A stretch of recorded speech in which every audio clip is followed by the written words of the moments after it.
Amen. Si vous êtes dans 1 Corinthiens chapitre 10, on va relire les versets 11 à 14 et gardez quelque chose dedans. Si vous avez quelque chose à garder ou gardez un doigt dedans dans 1 Corinthiens chapitre 10, des versets 11 à 14. On va les relire ensemble et c'est notre chapitre référence aujourd'hui. 1 Corinthiens chapitre 10, versets 11 à 14. Si vous voulez bien, on va les relire et garder quelque chose dedans. Il est dit « Or toutes ces choses leur arrivèrent pour servir de modèle, et elles sont écrites pour notre admonition, sur qui les bouts du monde sont venus. C'est pourquoi que celui qui pense qu'il se tient debout prenne garde de peur qu'il ne tombe. Aucune tentation ne vous a saisi tel qu'il est commun à l'homme, mais Dieu est fidèle, qui ne permettra pas que vous soyez tentés au-delà de ce que vous êtes capable. Mais avec la tentation, il vous donnera aussi un moyen d'échapper, afin que vous puissiez être capable de la supporter. C'est pourquoi, mes bien-aimés, fuyez l'idolâtrie. » Et c'est le titre du message aujourd'hui, « Fuyez l'idolâtrie ». La Bible dit, c'est pourquoi, mes bien-aimés, fuyez l'idolâtrie. Et la Bible nous dit de fuir, n'est-ce pas? Quand on y pense, le mot fuir, c'est un mot fort. Ça demande une action. Je vais vous donner quelques définitions sur le larousse.fr des définitions du mot fuir. Il est dit « quitter rapidement un lieu pour échapper à une menace, à un danger réel ou supposé ». Notre définition du mot fuir, chercher à éviter quelque chose, quelqu'un, en se tenant à l'écart, en s'éloignant. Donc avec ces définitions, on comprend que ce verbe fuir, ça entraîne une action. Quand on vous dit de fuir quelque chose, on vous demande d'éviter quelque chose, d'échapper à quelque chose, s'éloigner. Et bien la Bible dit fuyez l'idolâtrie. Elle dit fuyez l'idolâtrie, ça veut dire on doit s'éloigner de l'idolâtrie. Ça veut dire on doit l'éviter, on doit s'en échapper. Ça veut dire aller à l'opposé. Quand quelqu'un vous dit fuyez, vous allez courir, vous allez à l'opposé. Donc c'est partir dans l'autre direction comme face à une menace. Alors pourquoi la Bible dit qu'on doit fuir l'idolâtrie? Parce que c'est un danger réel. C'est un réel danger et c'est ce qu'on va étudier aujourd'hui ensemble. C'est pour ça que le titre du message c'est « Fuyez l'idolâtrie ». On va revenir en 1 Corinthiens chapitre 10. Si vous êtes dedans, on va y revenir un peu plus tard. Gardez quelque chose dedans. La première partie, si vous vous demandez qu'est-ce que l'idolâtrie, peut-être que vous n'êtes pas familier avec ça, on va le définir. Qu'est-ce que l'idolâtrie? Déjà, un idolâtre, c'est quelqu'un qui adore des idoles. Donc c'est une définition assez simple, mais un idolâtre, quelqu'un qui adore des idoles, que ça soit une image, une statue, une représentation de quoi que ce soit qui a été fait par la main des hommes. Donc souvent, par exemple, dans les églises catholiques, on voit des statues qui ont été faites par la main des hommes. Quelqu'un qui adore une idole, c'est un idolâtre. Mais c'est aussi quelqu'un qui adore qui que ce soit ou quoi que ce soit comme un dieu. Donc ça veut dire que si quelqu'un, et on va voir à travers ce message plusieurs idoles, mais si quelqu'un a quelqu'un au-dessus de Dieu dans son cœur, que ce soit une personne ou quelque chose, c'est une idole. Parce que Dieu doit être tout en haut, et personne doit être au-dessus de Dieu dans notre cœur. Donc quoi que ce soit qu'on mette devant Dieu, c'est une idole. Que ce soit dans les fausses religions, par exemple dans la religion catholique, les statues, les crucifix où on voit un faux Jésus dessus, parce que Jésus n'est plus sur la croix, n'est-ce pas? Il est mort sur la croix, mais il est ressuscité. Que ce soit les statuettes ou autres, c'est des idoles. Que ce soit dans la religion orthodoxe, je ne sais pas si vous êtes familier avec cette religion, mais ils font des fausses images de Dieu, des tableaux, des peintures, etc. Quelqu'un qui s'agenouille devant et qui adore ça, c'est de l'idolâtrie. Le bouddhisme aussi, vous voyez les statues de Bouddha, quelqu'un qui adore une statue de Bouddha ou qui prie à Bouddha, c'est de l'idolâtrie. L'hindouisme aussi, et l'hindouisme est rempli, il y a tout un tas de fausses divinités dans l'hindouisme, ils font plein de statues, des temples, etc.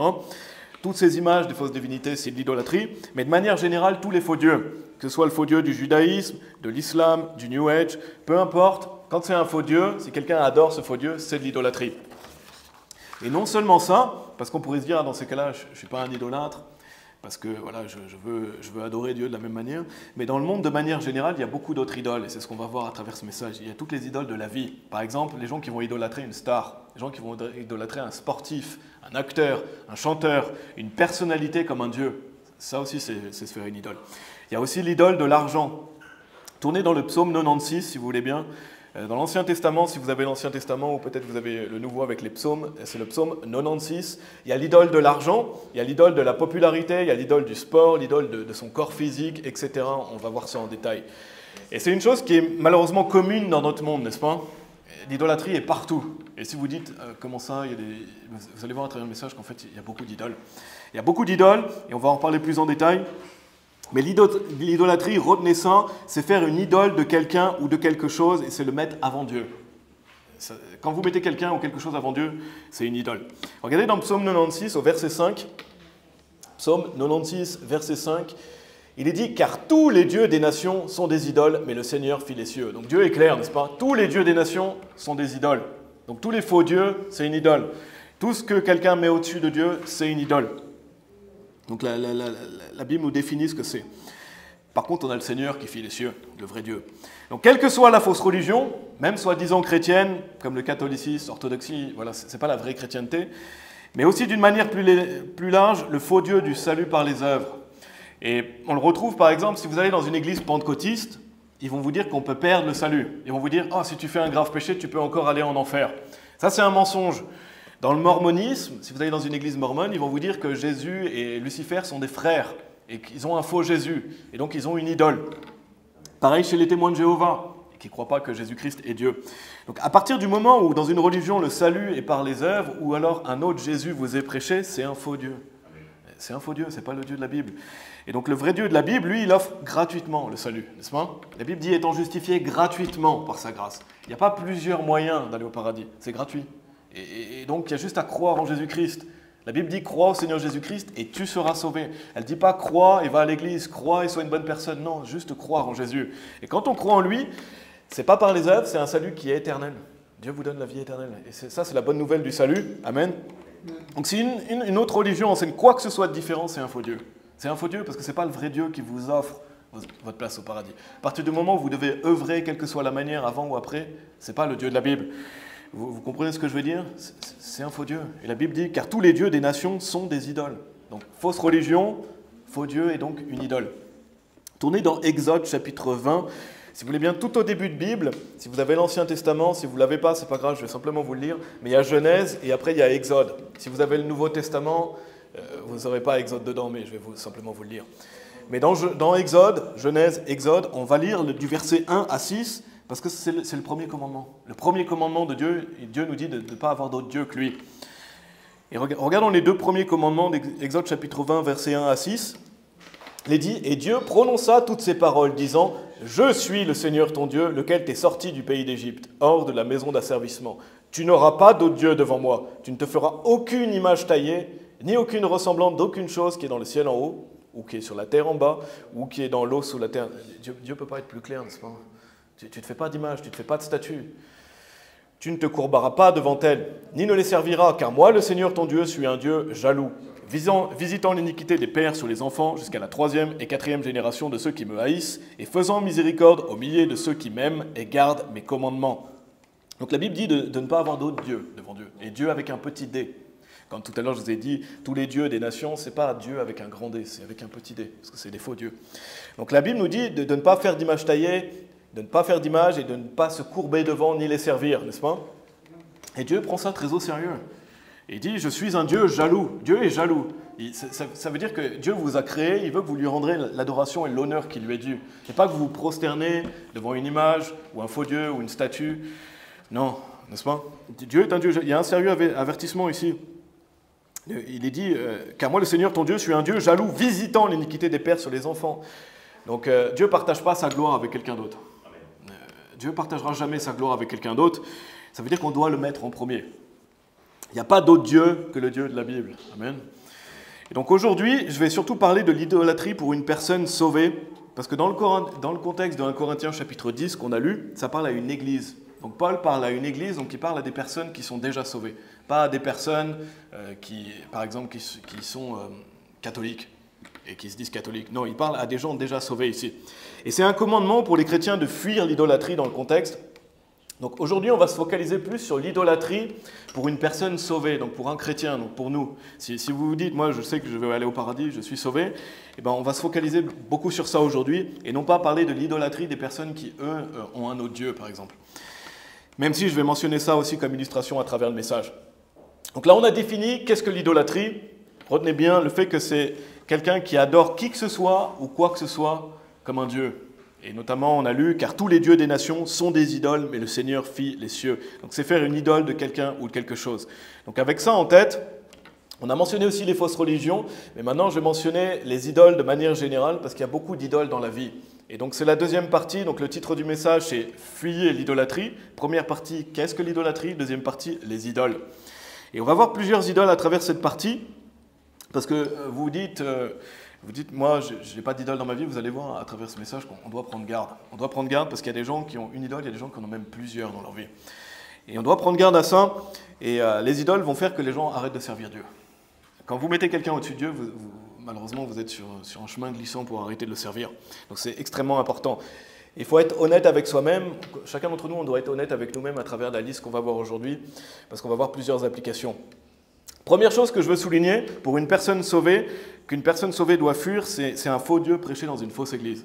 Donc, Dieu sauvé, si vous êtes aujourd'hui ici, vous venez adorer le vrai Dieu, parce que notre église prêche le vrai Dieu. Notre pasteur prêche le Dieu de la Bible. Mais il y a des gens sauvés qui vont dans des fausses églises. Ils vont dans l'église catholique, ils vont dans l'église pentecôtiste, ils vont dans des églises qui prêchent un faux salut par les œuvres, qui vont vous dire qu'il faut faire des œuvres pour aller au paradis. Donc la première chose à faire, bien sûr, clairement, on ne va pas aller dans une fausse religion. Si vous êtes sauvé, vous avez compris qu'il y a une différence entre les religions. Donc, mis à part les fausses religions, on sait clairement que ce sont des faux dieux pour les fausses religions en dehors des religions soi-disant chrétiennes. Par exemple, on sait que les statues, les images, c'est pas bien. La majorité des personnes sauvées le savent. Mais quand je dis soi-disant chrétienne, c'est pour englober la fausse chrétienté, parce que ce que le monde appelle chrétien n'est pas forcément chrétien. C'est pas parce qu'il est écrit église sur la porte que c'est forcément une église. Une église pentecôtiste, elle n'est pas chrétienne. Elle peut s'appeler église, elle n'est pas chrétienne. Pourquoi? Parce qu'elle prêche un salut où vous pouvez le perdre. Si quelqu'un vous dit, si tu fais un grave péché, tu peux aller en enfer, c'est pas le Dieu de la Bible. Donc c'est pas une vraie église. De même une église mormon, si vous allez à l'église mormon, ils vont vous prêcher un autre Dieu. Donc c'est pas une vraie église chrétienne. Donc dans la fausse chrétienté, il y a des personnes qui sont sauvées qui peuvent aller malheureusement dans ces églises parce qu'elles sont un peu confuses, parce qu'elles ne savent pas vraiment ce qui est enseigné, parce qu'elles ne s'en soucient pas vraiment aussi des fois. Et ça, c'est un problème majeur. Si vous vous dites, moi je crois au vrai Dieu de la Bible, je suis sauvé, c'est un problème majeur si vous allez dans une fausse église. Pourquoi? Parce que c'est un faux salut qui est prêché dans une fausse église, et donc c'est un faux Dieu qui est adoré dans ce lieu. Si le pasteur vous prêche que vous devez vous repentir de vos péchés, par exemple, pour être sauvé, j'en ai parlé la semaine dernière, si vous n'êtes pas trop familier avec ça, et c'est sur notre chaîne YouTube, mais la Bible dit que pour être sauvé, il faut se repentir, c'est-à-dire changer d'avis. On doit changer d'avis sur quoi on croit, se tourner vers Jésus-Christ et croire en lui. On n'a pas besoin de se détourner de ses péchés pour aller au paradis. On est tous pécheurs, personne ne s'est détourné de tous ses péchés. Donc si quelqu'un va vous dire qu'il faut vous détourner de vos péchés pour aller au paradis, il vous prêche un autre Dieu. Et donc, il vous prêche une idole. Donc, si vous allez dans une église comme ça, malheureusement, vous allez adorer un faux Dieu. Parce que le Dieu qui est prêché n'est pas le vrai Dieu de la Bible. Donc, malheureusement, c'est le cas pour certaines personnes sauvées. Ils vont dans des fausses églises. Et il y a des personnes sauvées, même des personnes qu'on rencontre dans la rue, qui vont croire en Jésus-Christ, mais ils vont continuer d'aller dans la même église où ils allaient avant, et qui prêchent un faux salut. Parce que peut-être ils allaient déjà là-bas, ils ont leurs habitudes, leur famille va là-bas, etc. Mais c'est triste. C'est triste. Mais c'est une réalité, c'est une réalité. Mais aller dans une fausse église, c'est une forme d'idolâtrie, et c'est le point que je veux faire. Si quelqu'un va dans une fausse église qui prêche un faux évangile, c'est une forme d'idolâtrie, parce que quand vous allez chanter, quand vous allez prier, vous n'allez pas prier au vrai Dieu de la Bible. Parce que c'est un faux Dieu qui est prêché dans cette église. Même si peut-être dans votre cœur, vous priez à Dieu, mais c'est une forme d'idolâtrie d'aller dans une église comme ça. Si un faux salut est prêché, c'est un faux Dieu, donc c'est une idole. C'est une idole que les gens vont adorer. Comme je l'ai dit, si la repentance des péchés est prêchée dans une église, ou la perte du salut, ou un salut par les œuvres, ou un faux Jésus, c'est pas le vrai Dieu, c'est une idole. Donc c'est de l'idolâtrie d'aller dans ce genre d'église, d'aller chanter là-bas, prier, louer un faux Dieu, n'est-ce pas? Donc c'est un point qui est essentiel. Une fois que vous êtes sauvé, un chrétien, il doit fuir en courant d'une fausse église. Parce que la Bible dit fuyez l'idolâtrie. Donc si vous savez qu'il y a un mauvais message qui est prêché, quittez l'église. Parce que vous allez détruire votre vie chrétienne si vous-même vous êtes sauvé. Le pasteur vous prêche un faux salut, il n'est pas sauvé, il n'a pas le Saint-Esprit. Donc vous allez détruire votre vie chrétienne. Donc, si vous savez clairement qu'un faux salut est prêché, pourquoi vous restez? Et je ne parle pas aux gens ici aujourd'hui, mais peut-être quelqu'un qui l'écoutera en ligne. Si quelqu'un sait qu'un faux salut est prêché dans son église, pourquoi il reste? Allez dans Josué, si vous voulez bien. Dans l'Ancien Testament, vous avez le livre de Josué. Pareil, si vous n'avez pas l'Ancien Testament, je vais juste vous lire ces versets. Mais dans Josué, chapitre 24, donc, je vais vous le lire, si vous n'avez pas le temps de tourner, c'est pas grave. Un passage qui est commun, avec lequel on est familier, Josué chapitre 24, versets 14 et 15. Donc Josué, c'est celui qui a succédé à Moïse. Il est dit, maintenant donc, craignez le Seigneur et servez-le en sincérité et en vérité. Et ôtez les dieux que vos pères ont servis de l'autre côté du fleuve et en Égypte, et servez le Seigneur. Et s'il vous semble mauvais de servir le Seigneur, choisissez aujourd'hui qui vous voulez servir, ou les dieux que vos pères qui étaient de l'autre côté du fleuve ont servi, ou les dieux des Amorites, dans le pays desquels vous demeurez. Mais quant à moi et ma maison, nous servirons le Seigneur. Donc la Bible dit, choisissez qui vous voulez servir, n'est-ce pas? Josué dit, qui vous voulez servir? Est-ce que vous voulez servir les faux dieux ou est-ce que vous voulez servir le vrai Dieu vivant? Donc il y a un choix à faire. Il y a un choix à faire. Et un faux Dieu du faux salut en allant dans une fausse église ou le vrai Dieu de la Bible. Il faut faire un choix, n'est-ce pas? Il faut choisir qui vous voulez servir aujourd'hui. On doit choisir, n'est-ce pas? Et le choix devrait être vite fait, n'est-ce pas? Je pense que chacun d'entre nous, si vous êtes là aujourd'hui, vous voulez servir le vrai Dieu. Amen. Et il faut faire un choix. Il faut faire un choix. Et Josué dit, mais quant à moi et ma maison, nous servirons le Seigneur. Josué était un homme zélé pour Dieu. Et il dit, non, ma maison, moi je suis le père de famille, ma femme, mes enfants, ma maison, on va servir Dieu. Et ça, c'est le choix que tout père doit faire. Quand on est père, on doit dire, moi et ma maison, nous servirons le Seigneur. Parce qu'on a une grande responsabilité. Et si vous dites, je ne parle pas des personnes qui sont ici, mais quelqu'un qui écoutera en ligne, qui n'est pas sûr du salut de son église, vérifiez, demandez qu'est-ce que le pasteur croit, regardez, vérifiez. Et si c'est un faux salut, alors vous devez fuir. La Bible dit, fuyez l'idolâtrie. Donc ça demande une action, comme j'ai dit. Fuir, ça demande de partir à l'opposé. Donc, ne restez pas. Si vous restez dans une fausse église, vous allez détruire votre vie chrétienne. Vous allez la détruire et en plus vous désobéissez à un clair commandement de Dieu, comme on vient de voir, qui est de ne pas être un idolâtre, de fuir l'idolâtrie. Parce qu'une fausse église va détruire votre marche avec Dieu. Donc première chose, ça c'était la première chose aujourd'hui, retournez dans 1 Corinthiens chapitre 10, si vous voulez bien. 1 Corinthiens chapitre 10. Première chose, l'idolâtrie dans une fausse église, si c'est votre cas. Deuxième chose, et c'est ce que je vais développer un peu plus dans cette partie, parce que si vous êtes là aujourd'hui, c'est que vous voulez servir le vrai Dieu, c'est les idoles dans la vie chrétienne de manière générale. C'est ça que je vais développer aujourd'hui. Bien sûr, déjà, on ne veut pas être un idolâtre. Si vous allez dans 1 Corinthiens chapitre 5, c'est un péché qui est digne d'exclusion, l'idolâtrie. La Bible dit que quelqu'un qui est un idolâtre doit être exclu. Donc c'est quelqu'un de très idolâtre, ici. C'est quelqu'un qui prône une idole de manière excessive, comme quelqu'un qui est convoiteux. C'est quelqu'un qui a c'est excessif, c'est quelqu'un qui n'est pas mesuré, c'est quelqu'un de convoiteux. L'idolâtre, c'est pareil, c'est quelqu'un qui prône une idole de manière excessive. De même, quelqu'un qui serait un pied entre notre église et une fausse église, pas quelqu'un de nouveau qui vient d'arriver, etc., mais quelqu'un qui est membre, c'est pareil, ça s'apparente à l'idolâtrie au bout d'un moment.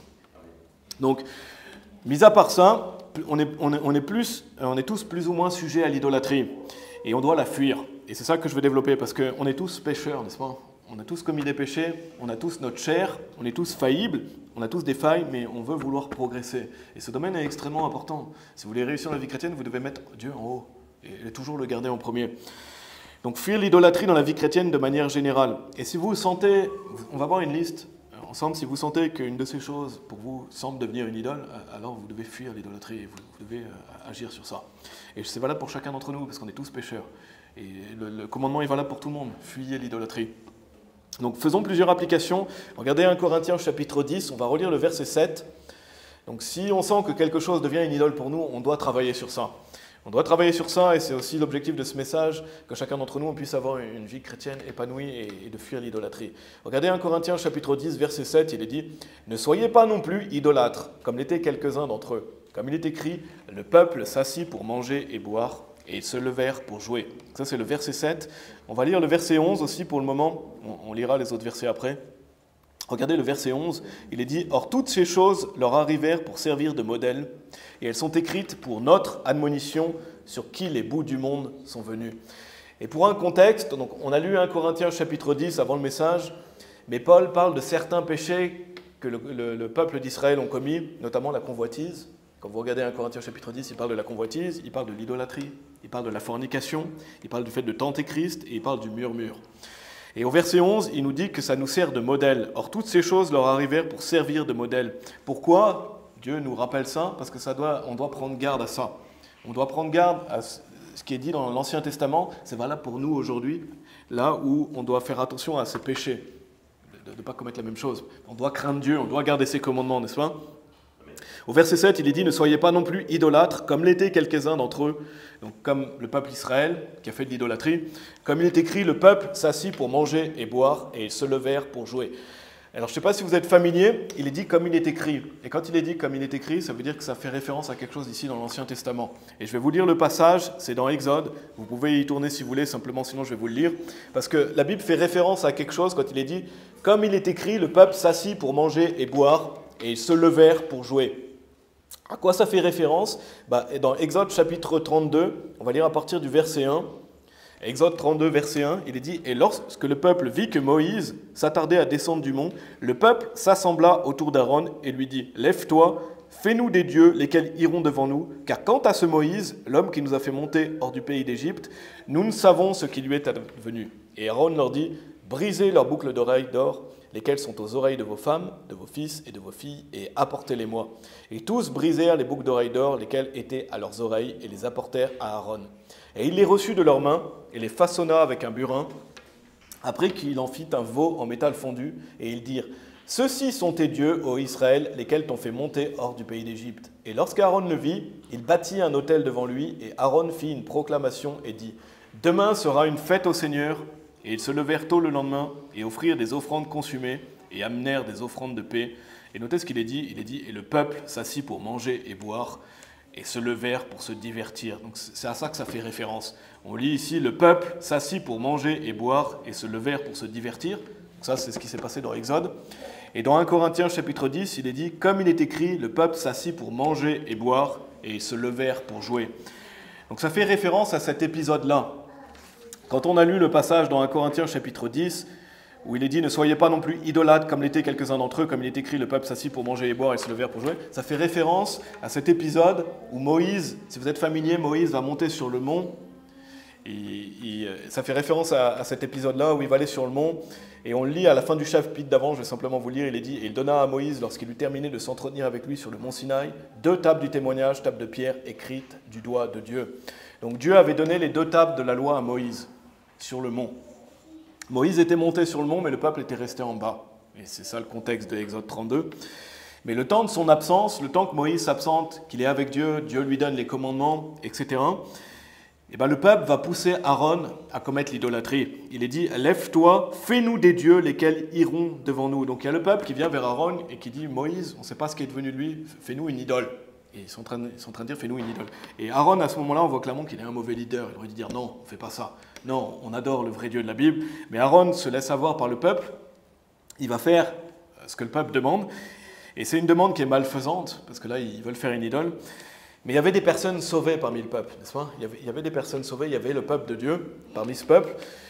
Et d'ailleurs, c'est intéressant, parce que si vous êtes familier avec ce passage, le peuple demande quoi? Qu'Aaron fait un veau en métal fondu. Je ne sais pas si vous saviez, mais dans l'hindouisme, ils adorent et ils vénèrent le veau et la vache. Je ne sais pas si vous avez déjà vu ça, mais ils adorent littéralement un veau et une vache. Et il n'y a rien de nouveau sous le soleil, ils faisaient déjà ça à l'époque. Il avait fait ce veau en métal fondu et les gens l'adoraient comme un dieu. Et quand on lit ça, c'est vraiment ridicule. Vous imaginez vous faire une vache, commencer à prier une vache, etc. Mais ça existe dans le monde dans lequel on vit. Les hindouistes font ça.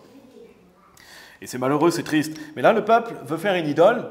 Ils disent, Moïse, on ne sait pas ce qui est devenu de lui, fais-nous une idole, fais-nous un veau. Et donc les gens vont commencer à l'adorer. Et il y avait des personnes sauvées, mais c'est clairement une idole, n'est-ce pas? Clairement une idole ici. Et il n'y a rien de nouveau sous le soleil, mais on peut l'appliquer pour de nombreuses idoles d'aujourd'hui. Déjà, beaucoup de personnes, vous savez que Dieu, on ne le voit pas par les yeux, n'est-ce pas?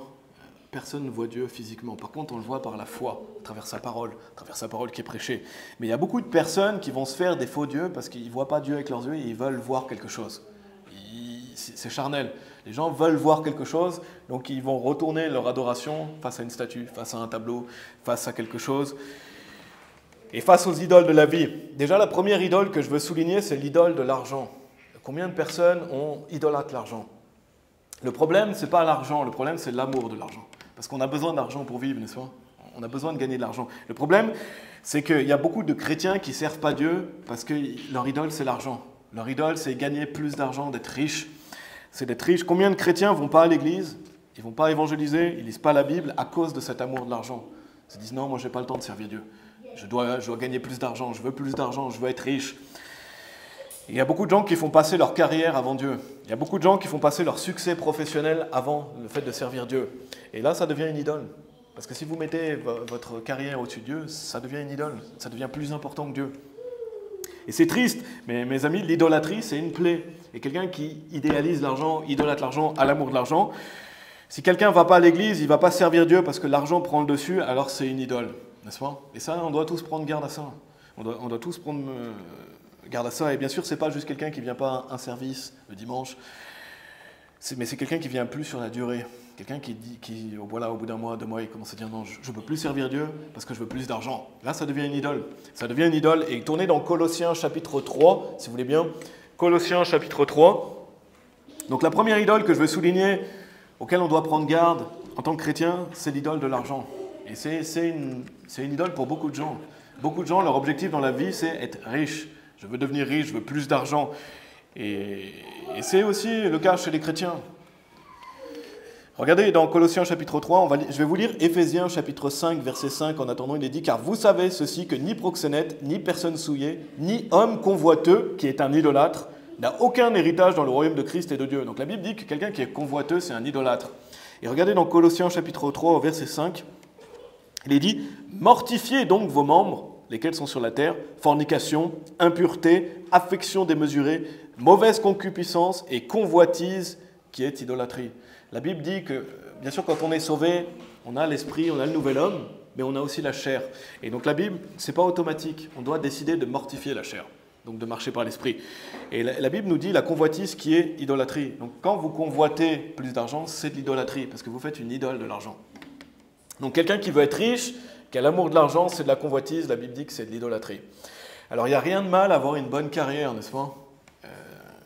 On veut avoir une bonne carrière, on veut progresser dans son travail, on veut travailler dur, n'est-ce pas ? Subvenir aux besoins de notre famille, on veut faire des efforts. Dieu nous dit d'être quelqu'un qui est fervent en affaires, pas être un paresseux, n'est-ce pas ? On doit être quelqu'un qui est fervent en affaires. On veut peut-être parfois avoir un meilleur salaire, travailler dur, s'améliorer, amen à ça. Le problème, c'est quand ça prend la place de Dieu. Le problème, c'est quand les gens arrêtent de servir Dieu parce que leur idole, c'est l'argent. Et comment on sait, si vous dites comment je sais si ça prend la place de Dieu dans ma vie, est-ce que je fais une idole de l'amour de l'argent ? C'est quand vous commencez à ne plus servir Dieu. Quand vous n'allez pas à l'église parce que vous voulez plus d'argent, parce que vous voulez passer plus de temps pour votre carrière, parce que vous voulez garder votre énergie pour la semaine, pour votre énergie dans votre carrière. Là, ça devient une idole. Et encore une fois, ce n'est pas juste quelqu'un qui manque un service, mais c'est quelqu'un qui vient plus. C'est quelqu'un qui vient plus sur la durée. Donc l'amour de l'argent, c'est une idole, n'est-ce pas ? C'est une idole et on doit prendre garde à ça. On doit prendre garde à ça. Vouloir subvenir aux besoins de sa famille, vouloir progresser, faire du bon travail, amen.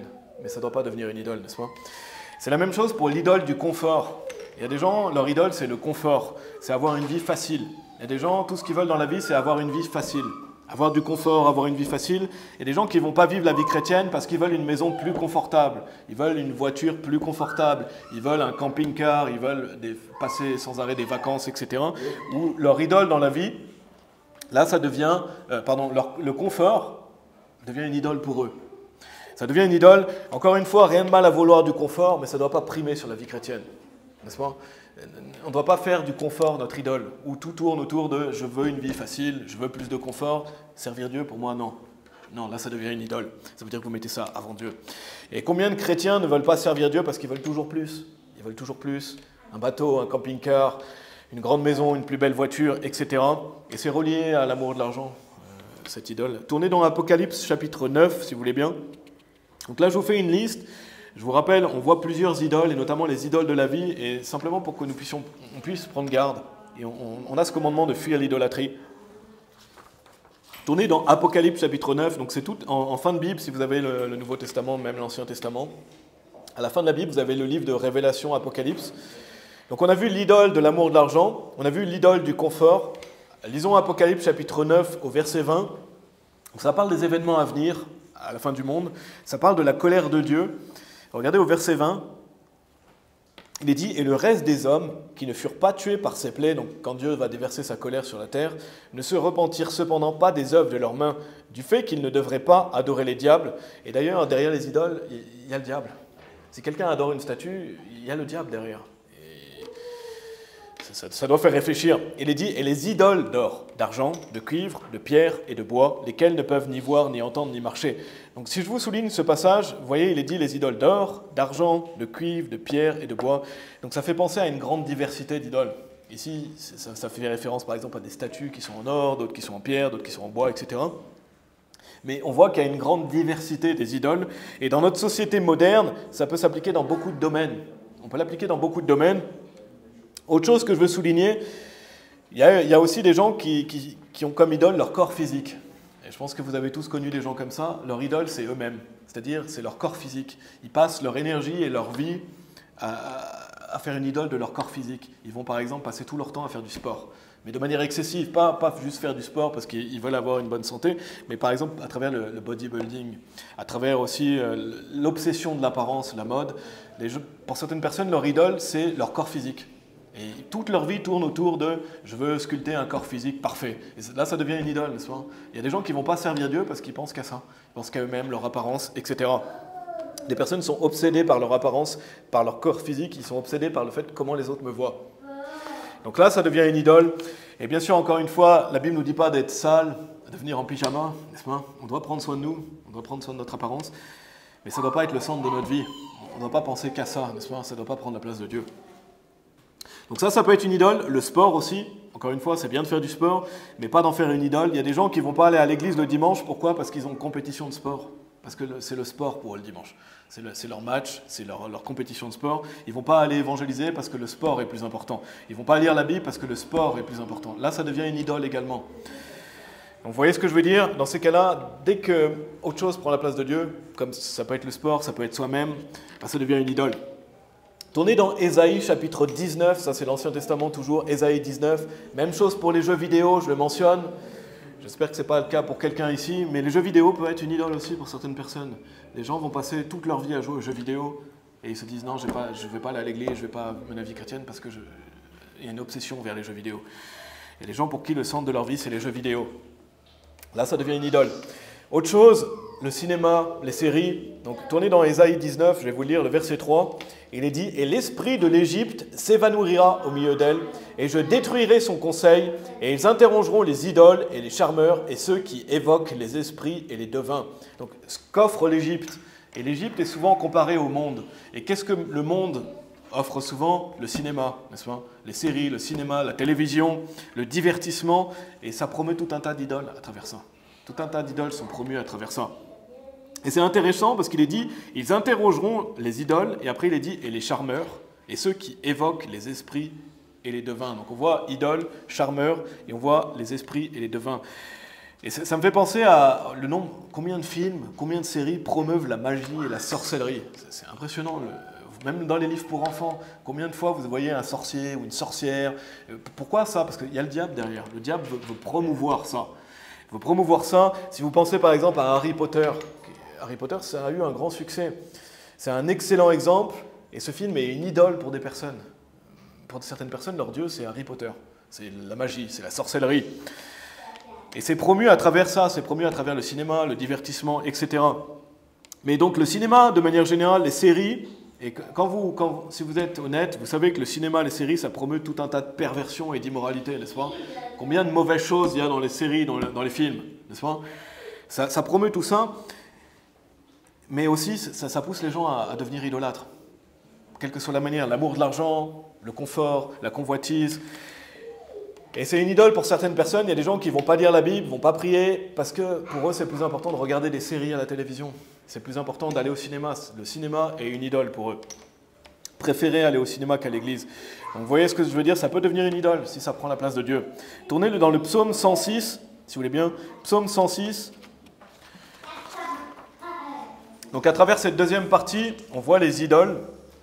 On voit les idoles, je vous ai parlé de l'amour de l'argent, je vous ai parlé du confort, je vous ai parlé du sport, je vous ai parlé du corps physique, je vous ai parlé du cinéma, je vous ai parlé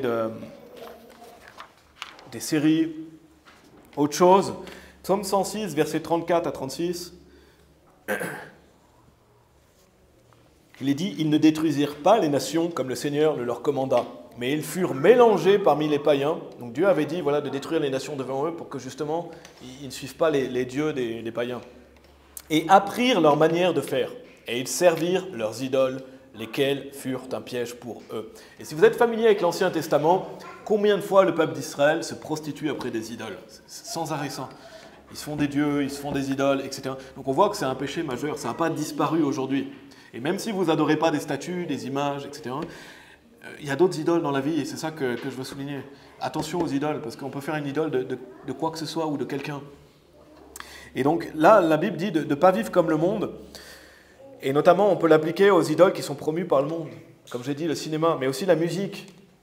Il y a beaucoup de musique malfaisante, n'est-ce pas? Beaucoup de musique qui promeut l'immoralité, la perversion, et qui peuvent entraîner un chrétien d'arrêter de servir Dieu. Si vous écoutez des musiques perverses et immorales, ça va vous pousser à pécher. Ça va vous pousser à boire de l'alcool, à vous droguer, à vivre dans la fornication, n'est-ce pas? Et donc, ça va vous pousser en dehors du service de Dieu. Et donc, là, cette musique devient une idole pour vous. Ça peut être aussi l'idolâtrie des acteurs, des actrices, des chanteurs, des chanteuses. Il y a des chrétiens qui vont aduler plus un chanteur ou une chanteuse que Dieu. Ça va devenir leur idole. Et ils vont vouloir ressembler à cette personne. Au lieu de vouloir ressembler à Christ, ils vont vouloir ressembler à l'acteur qu'ils idolâtrent. Donc on voit que c'est un danger de vouloir vivre comme eux et pas vouloir vivre la vie chrétienne. Tournez dans Actes chapitre 17, si vous voulez bien. Actes chapitre 17, donc on tourne dans plusieurs passages. Je veux vraiment faire le point. Attention à l'idolâtrie, fuir l'idolâtrie, parce qu'il y a tellement d'idoles, il y a beaucoup de choses à dire. Je vais en mentionner encore quelques-unes. Voyons un passage dans Actes pour illustrer ça. On ne va pas lire tout le passage, ce serait trop long, mais regardez Actes chapitre 17 au verset 16. Je ne sais pas si vous êtes familier avec ça, mais Paul, il va aller à Athènes, et à Athènes, il va voir qu'il y a beaucoup d'idolâtrie. Regardez au verset 16, Actes chapitre 17, verset 16, il est dit « Or, pendant que Paul les attendait à Athènes, son esprit s'agitait en lui quand il vit la ville entièrement donnée à l'idolâtrie. » Donc Paul, il va à Athènes, qu'est-ce qu'il voit? La ville est entièrement donnée à l'idolâtrie. Donc là, on peut imaginer qu'il y a des statues, n'est-ce pas, les faux dieux grecs, des statues partout, des temples, etc. Et donc Paul est choqué par ce qu'il voit. Il voit que la ville est remplie d'idolâtrie. Et quand vous étudiez les anciennes religions grecques, etc., il y a beaucoup de faux dieux. Parce que les faux dieux grecs, ça engendre une fausse religion, n'est-ce pas? Mais on peut l'appliquer à notre société moderne. On peut l'appliquer bien sûr à un pays bouddhiste. Si vous allez dans les pays bouddhistes, il y a des statues de Bouddha partout, des temples, des idoles, etc. Et dans une autre mesure aussi à l'église catholique. Si vous rentrez dans les cathédrales, dans les églises catholiques, il y a des statues, des idoles, etc. Mais si on veut l'appliquer un peu plus à la Suisse ou à la France, qui est juste à côté, ou peut-être à un autre pays qui ressemble à la France ou à la Suisse, il y a des statues, bien sûr, mais il y a beaucoup d'autres idoles partout aussi. Il ne faut pas vous dire, par exemple en Suisse, il n'y a pas tant d'idoles que ça. Si, il y en a beaucoup d'autres. C'est peut-être pas les mêmes, peut-être pas des fausses divinités, mais il y en a. Quand vous voyez des chanteurs et des chanteuses sur des affiches, à la télévision, à la radio, partout, c'est des idoles. Les gens vont idolâtrer ces gens-là. Donc quand vous voyez partout des photos d'une star, etc., là, ça devient une idole. Quand vous voyez des acteurs, des actrices sur les panneaux publicitaires ou au cinéma qui sont promus, il y a des jeunes, leur idole, c'est un chanteur, c'est une chanteuse, c'est un acteur. Et c'est dangereux parce que les enfants vont vouloir ressembler à ces gens-là. Et ce n'est pas les gens auxquels on veut que nos enfants ressemblent, n'est-ce pas? C'est vraiment pas ce genre de personnes qu'on veut que nos enfants deviennent. Des gens drogués, alcooliques, qui ont l'amour de l'argent et qui finissent parfois même se suicider à 40 ans, n'est-ce pas? Des sportifs aussi. Les sportifs, quand vous allez dans les stades de foot, les jeunes, leur idole, c'est un genre de foot. Moi, je suis de l'ancienne génération, mais avant, c'était Zidane, c'était Beckham, c'était des joueurs de foot comme ça. Les sportifs aussi, donc ça, c'est les idoles du monde moderne aujourd'hui. C'est peut-être pas ces statues, mais c'est ces stars qui sont promues à la télévision. L'amour de l'argent aussi, bien sûr, qui est prôné à travers tellement de moyens. Donc, mes amis, la société dans laquelle on vit, elle est entièrement donnée à l'idolâtrie aussi. Elle est entièrement donnée à l'idolâtrie. Regardez au verset 21, si vous êtes toujours dans Actes chapitre 17, regardez le verset 21, toujours dans le même contexte. Il est dit car tous les Athéniens et les étrangers qui étaient là ne passaient leur temps à rien d'autre qu'à dire ou à écouter quelque chose de nouveau. Donc les Athéniens ici, qui étaient idolâtres, ils passaient, c'est dit, et les étrangers, ils passaient tout leur temps simplement à écouter ou à dire quelque chose de nouveau. En fait, ils passaient leur temps à toujours parler, à écouter quelque chose de nouveau. Ça fait penser à la philosophie d'ailleurs. Mais c'est ce que beaucoup de personnes font. Et beaucoup de personnes dans le monde moderne, ils passent leur temps à écouter quelque chose de nouveau ou à regarder quelque chose de nouveau. Peut-être pas comme ça ici, mais à regarder sans arrêt des séries. Ah, je veux une nouvelle série, je veux écouter quelque chose de nouveau. Aller au cinéma parce qu'il y a un nouveau film. Donc ils passent leur temps à écouter, à parler de ça, donc à dire et écouter quelque chose de nouveau. Et c'est pas nouveau, on a cette tendance, c'est pour ça qu'on doit fuir l'idolâtrie. Les êtres humains à être faibles. Et attention à ça, à travers la musique aussi. Passer notre temps à écouter une musique nouvelle, à quelque chose de nouveau, toujours la nouveauté, la nouveauté, la nouveauté. Les réseaux sociaux, c'est pareil. La société de consommation pousse les gens à vouloir toujours quelque chose de nouveau. Toujours regarder quelque chose de nouveau à travers les séries et les films. D'ailleurs, les réseaux sociaux, attention à ça aussi, ça peut devenir une idole. Les gens qui passent leur temps 4 heures par jour sur Facebook. Et pas le temps de lire la Bible, pas le temps d'aller à l'église, pas le temps de servir Dieu, parce que je passe mon temps sur Facebook. Là, ça devient une idole. passer son temps sur Facebook, sur Instagram ou autre, au lieu de vivre la vie chrétienne.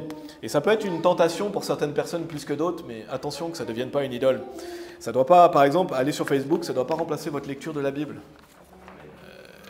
Non, et bien sûr, des fois, on a des recherches sur Internet à faire, on communique avec des gens, etc.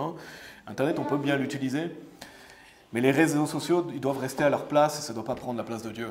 Ça ne doit pas prendre la place de Dieu et ça doit être contrôlé aussi, parce qu'il y a beaucoup de perversion. Amen. Regardez le verset 22, toujours dans Acte 17. Verset 22, il est dit « Alors Paul se tint debout au milieu de la colline de Mars et dit « Vous, hommes d'Athènes, je perçois qu'en toute chose, vous êtes trop superstitieux. » Donc, il voit toute cette idolâtrie, il voit la superstition. Et on ne va pas lire tout le passage, mais après, justement, il va leur faire connaître ce Dieu inconnu qu'ils ont. Parce qu'ils ont même une statue d'un Dieu inconnu, au cas où il y en aurait un autre pour eux. Et Paul va leur prêcher Christ, justement, à travers le passage. Mais regardez, il est dit « Alors Paul se tint debout au milieu de la colline de Mars. » Je ne sais pas pour vous, mais cette colline de Mars, ça me fait penser aux super-héros. Peut-être ils ont utilisé ça un peu. Mais il y a aussi les idoles des super-héros que les jeunes ont, n'est-ce pas? Attention aussi à ça, où les gens vont idolâtrer Superman, ils veulent devenir Batman, Superman, etc. Ça me fait penser à ça. Et encore une fois, il n'y a encore rien de nouveau. L'idolâtrie des super-héros qui vont prendre la place de Dieu. Donc ça, c'était Acte 17. Tournez dans Romains chapitre 1. Donc après Acte, vous avez Romains.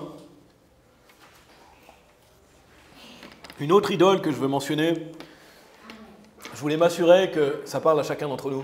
Si vous dites, moi, il n'y a rien qui... je pense que chacun d'entre nous, si on est honnête, on peut être plus ou moins sujet à une de ces choses qu'on a vues, n'est-ce pas? Parce qu'on doit fuir l'idolâtrie. Regardez Romains chapitre 1, versets 20 à 23. Romains chapitre 1, versets 20 à 23. Il est dit, car les choses invisibles venant de lui, donc en parlant de Dieu, que Dieu est le Créateur, depuis la création du monde sont clairement vues, étant comprises par les choses qui sont faites, c'est-à-dire son pouvoir éternel et sa déité, de sorte qu'ils sont sans excuse. La Bible nous dit ici que les gens sont sans excuse, parce que quand vous regardez la création, vous savez que Dieu existe. Verset 21, parce que lorsqu'ils connurent Dieu, ils ne le glorifièrent pas en tant que Dieu, ni ne furent reconnaissants, mais devinrent vains dans leurs imaginations, et leur cœur insensé fut obscurci. Professant être sages, ils devinrent insensés. Ils changèrent la gloire du Dieu incorruptible et en une image faite semblable à l'homme corruptible et aux oiseaux et aux quadrupèdes et aux animaux rampants. Donc une autre idole que je veux mentionner, c'est qu'il y a des gens qui idolâtrent la nature et les animaux. Combien de personnes font une idole de la terre? Ils vont dire, la terre c'est ma mère. Dans un sens, voilà, la terre-mère, Gaïa. Les gens, comme si c'était une déesse, comme si la terre était vivante et était une divinité. Comme si la terre était une forme de déesse. Si quelqu'un fait ça, il fait une idole de la terre, n'est-ce pas? Et c'est vraiment malfaisant d'adorer la créature et la création plutôt que le créateur. On a été créé pour adorer le créateur, pas pour adorer la création. Donc attention à ça, attention à un chrétien de ne pas faire de la nature des animaux une idole qui empêche de vivre la vie chrétienne. Par exemple, si quelqu'un veut sans arrêt les dimanches aller se promener dans la nature au lieu d'aller à l'église, là ça devient une idole. Et par exemple, s'occuper de ses chiens ou de ses chevaux tous les dimanches au lieu d'aller à l'église. Là, les animaux deviennent votre idole. Donc Dieu nous a donné la nature, et Dieu soit loué, il nous a donné une magnifique nature, n'est-ce pas? On peut se ressourcer, on peut se reposer, on peut se promener en famille, on peut faire des belles choses. On peut parfois aller en vacances, avoir du temps libre, mais ça ne doit pas remplacer le service à Dieu, n'est-ce pas? Ça ne doit pas devenir une idole. Donc les gens qui ne vont pas vivre la vie chrétienne, parce qu'ils font une idole du monde naturel dans lequel on vit. De même aussi, dans une certaine mesure, nos proches. Par exemple, si vous êtes marié, un homme ne doit pas faire d'une idole de sa femme. Une femme ne doit pas faire une idole de son mari. Vous ne pouvez pas faire une idole de vos enfants. Dieu doit rester en premier. D'ailleurs, si vous aimez votre famille, vous voulez que Dieu soit en premier. Donc ça, il y a des gens aussi qui font une idole de leurs enfants.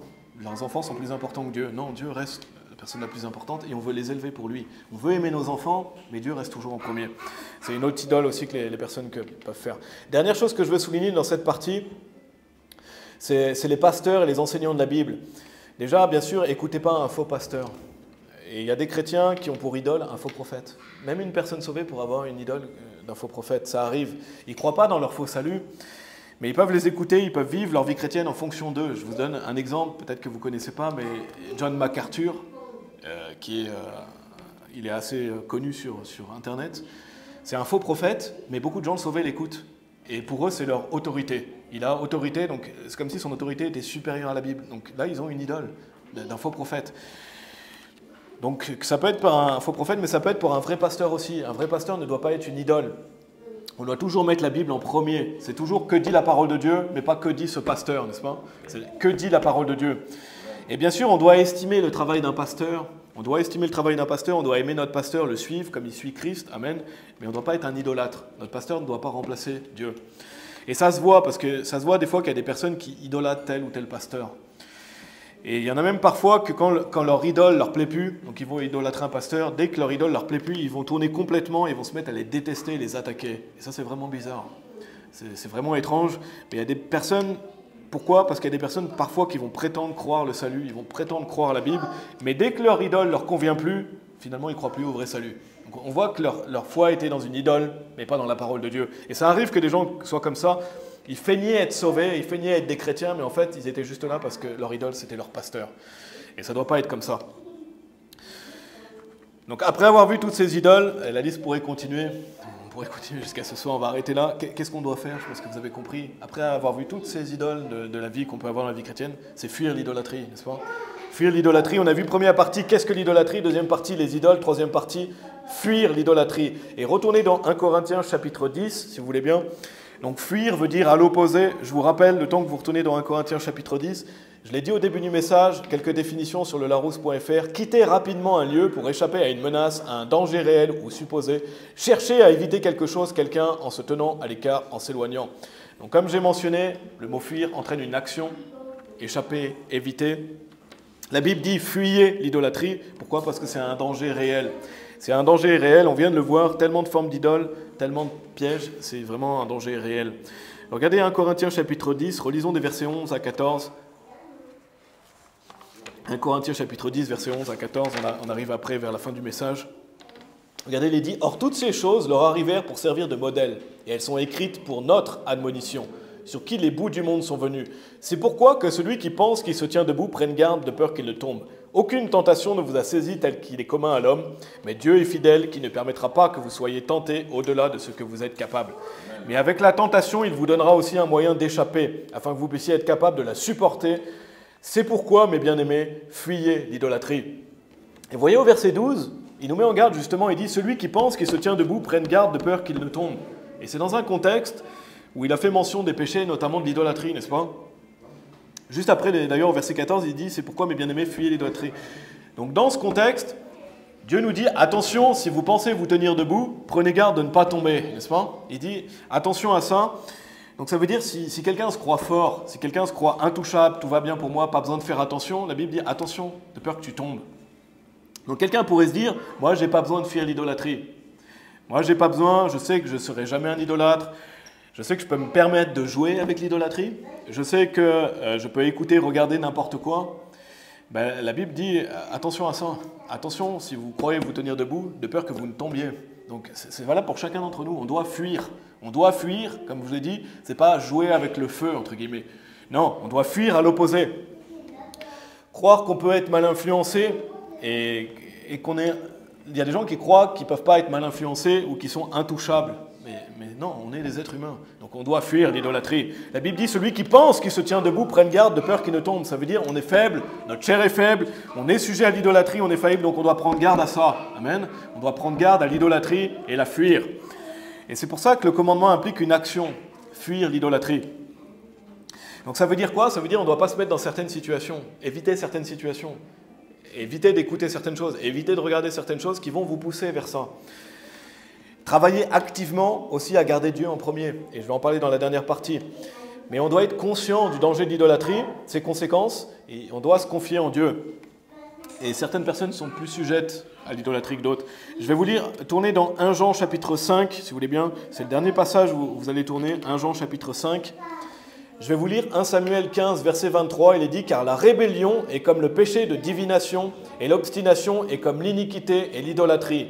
Parce que tu as rejeté la parole du Seigneur, il t'a aussi rejeté en tant que roi. » Donc, Saul, Dieu l'a rejeté en tant que roi. Et il est mention du lien entre l'obstination et l'idolâtrie. Je vous le mentionne parce que pour fuir l'idolâtrie, vous ne devez pas être quelqu'un d'obstiné. Vous ne devez pas être quelqu'un de têtu. Vous devez prendre garde aux avertissements. Vous ne pouvez pas vous dire « moi, tout va bien pour moi, je ne vais pas tomber ». Non, vous ne devez pas être quelqu'un de têtu, obstiné. Il y a un lien entre l'obstination et l'idolâtrie. Pourquoi ? Parce qu'il y a des gens qui ne veulent pas écouter l'avertissement, la réprimande, ils ne veulent pas écouter la parole de Dieu. Et si vous ne faites pas ça, vous n'allez pas fuir de l'idolâtrie.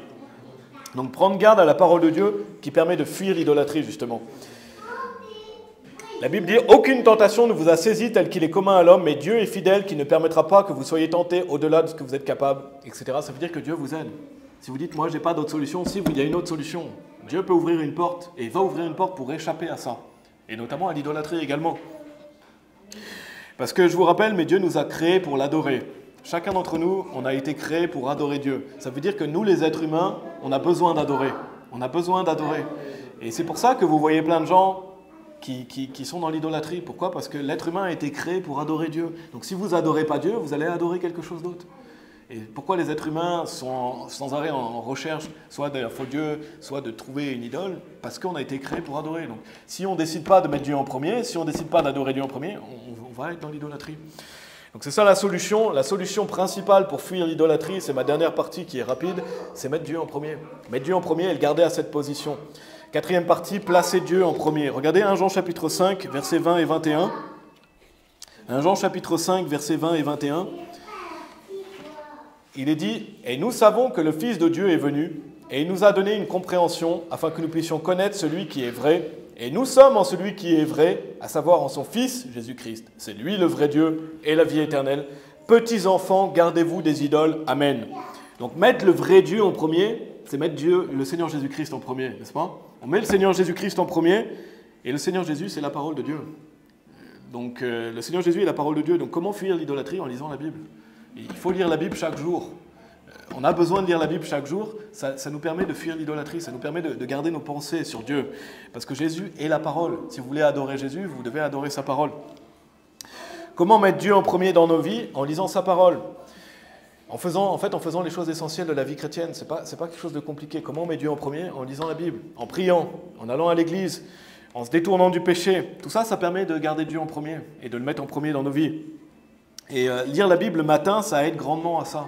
Si vous avez cette habitude de lire la Bible le matin, de prier le matin, ça vous aide à traverser la journée en étant focalisé sur le Seigneur Jésus-Christ, n'est-ce pas? Même chose, donner sa dîme aussi. La Bible enseigne qu'on doit donner notre dîme et l'une des raisons principales de pourquoi ça, mis à part bien sûr le fait que le fonctionnement de l'Église, mais quand on donne nos prémices à Dieu, ça permet de le garder en premier. C'est pour ça que Dieu a instauré ça. Ça permet de mettre Dieu en premier et de se rappeler chaque mois que c'est lui le premier, que c'est à lui qu'on rend en premier, qu'on donne. Donc on doit travailler activement à mettre Dieu en premier. Et on vient de lire 1 Jean chapitre 5, juste après avoir dit du Seigneur Jésus-Christ, c'est lui le vrai Dieu et la vie éternelle. Je ne sais pas si vous aviez noté, mais il dit « Petits enfants, gardez-vous des idoles. Amen ». On pourrait se demander pourquoi Dieu a rajouté ça. Et pas parce qu'il y a un contraste. Comment se garder des idoles? Mettre Dieu en premier. Il parle du vrai Dieu et après il dit attention aux idoles. Et il dit gardez-vous. Et là il parle à des gens sauvés, gardez-vous des idoles. Et il nous appelle petits-enfants. Pourquoi Dieu nous appelle petits-enfants? Parce qu'on est faibles. Parce qu'on est comme des petits-enfants pour lui. Et qu'on est faillible. Et qu'on doit prendre garde. Petits-enfants, ça fait penser au fait qu'on est faible et donc on doit se focaliser sur le Seigneur Jésus. Et ça permet de nous garder des idoles. Je vous rappelle ce qu'on a vu aujourd'hui. Qu'est-ce que l'idolâtrie? On a vu plusieurs idoles, plusieurs applications qu'on peut faire dans nos vies respectives. On a vu le fait de fuir l'idolâtrie. Et comment on fuit l'idolâtrie? En plaçant Dieu en premier. Amen. La Bible dit, c'est pourquoi, mes bien-aimés, fuyez l'idolâtrie. Donc c'était le titre du message, fuyez l'idolâtrie. Donc fuyons cela. Amen. Fuyons l'idolâtrie. On va prier. Merci Père, merci pour ta parole Seigneur. Merci Seigneur de nous avoir créés. Seigneur, tu nous as créés pour qu'on t'adore, Seigneur. Et voilà, je prie pour que tu puisses nous aider, Seigneur, à fuir l'idolâtrie. Je te prie d'aider chacun d'entre nous, qui sont peut-être plus ou moins sujets à une idole ou une autre, Seigneur. Je te prie de nous garder des idoles. Je te prie de nous donner à cœur de toujours te mettre en premier. Je te prie de nous aider à te mettre en premier, Seigneur. Et voilà, à avoir à cœur de faire toutes ces choses de la vie chrétienne, comme lire la Bible, prier, aller à l'église, se détourner de son péché, Seigneur. Aller évangéliser, donner sa dîme, toutes ces bonnes choses que tu nous as dit de faire en tant que chrétien qui nous permettent de te garder en premier et d'avoir les yeux focalisés sur toi. Je te prie Seigneur pour qu'on puisse garder nos yeux sur le Seigneur Jésus-Christ, le vrai Dieu. Et voilà, je t'en prie, protège-nous des idoles, aide-nous à fuir de l'idolâtrie. Et on prie pour que tu puisses nous donner une bonne après-midi, qu'on puisse prêcher l'évangile pour ceux qui vont prêcher l'évangile et un bon retour chez nous aussi Seigneur. Et qu'on puisse revenir la semaine prochaine sains et saufs. On prie au nom de Jésus-Christ. Amen.